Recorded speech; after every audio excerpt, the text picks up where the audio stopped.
सोमनाथ की आदि ज्योति से आरंभ हुई यह यात्रा मल्लिकार्जुन की तपोभूमि पार करती हुई अब आ पहुंची है कालों के काल उज्जैन महाकाल के द्वार पर। भारत की पवित्र भूमि पर स्थित 12 ज्योतिर्लिंगों में तीसरा स्थान है महाकालेश्वर। यह वह स्थान है जहां भगवान शिव स्वयं महाकाल रूप में विराजमान है, अर्थात समय और मृत्यु के भी स्वामी। प्रश्न उठता है, भगवान शिव यहां महाकाल रूप में क्यों प्रकट हुए? महाकाल की दिव्य कथा इसका उत्तर मिलता है शिव पुराण की कोटिरुद्र संहिता में वर्णित कथा से। प्राचीन काल में अवंती नगरी, जिसे आज उज्जैन कहा जाता है, धर्म और साधना का महान केंद्र थी। वहां एक वेद प्रिय ब्राह्मण रहते थे जो भगवान शिव के परम भक्त थे। उनके 4 पुत्र भी दिन रात शिव भक्ति में लीन रहते थे। पूरी नगरी मंत्रों और पूजा की ध्वनि से गूंजती रहती थी। लेकिन उसी समय दूषण नाम का एक शक्तिशाली असुर उत्पन्न हुआ।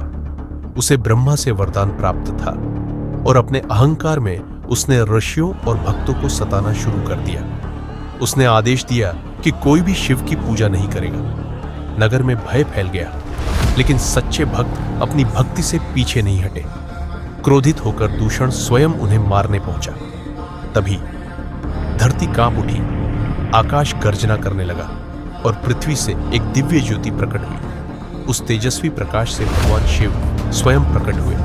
उनका रूप अत्यंत प्रचंड था, काल से भी परे, महाकाल स्वरूप। भगवान शिव ने एक ही क्षण में असुर दूषण का संहार कर दिया। भक्तों ने हाथ जोड़कर प्रार्थना की, हे प्रभु, यही निवास कर हमारी रक्षा करें। तब भगवान शिव ने वर दिया, मैं यहां महाकाल रूप में सदा निवास करूंगा और अपने भक्तों को काल के भय से मुक्त करूंगा। तभी वहां दिव्य ज्योतिर्लिंग स्थापित हुआ, जिसे महाकालेश्वर कहा गया। महाकालेश्वर ज्योतिर्लिंग कई कारणों से अद्वितीय माना जाता है।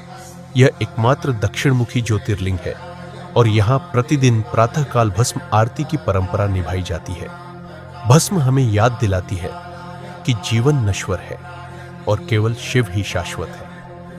उज्जैन भारत की 7 पवित्र नगरियों में से एक है और प्राचीन काल में इसे समय और ज्योतिष का केंद्र माना जाता था।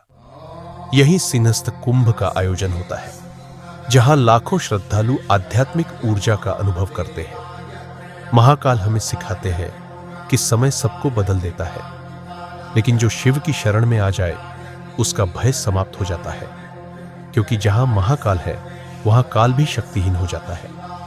महाकाल सिर्फ एक ज्योतिर्लिंग नहीं, बल्कि समय, मृत्यु और ब्रह्मांड के स्वामी है। जहां आस्था समाप्त होती है, वहीं से महाकाल की शक्ति शुरू होती है। जय श्री महाकाल।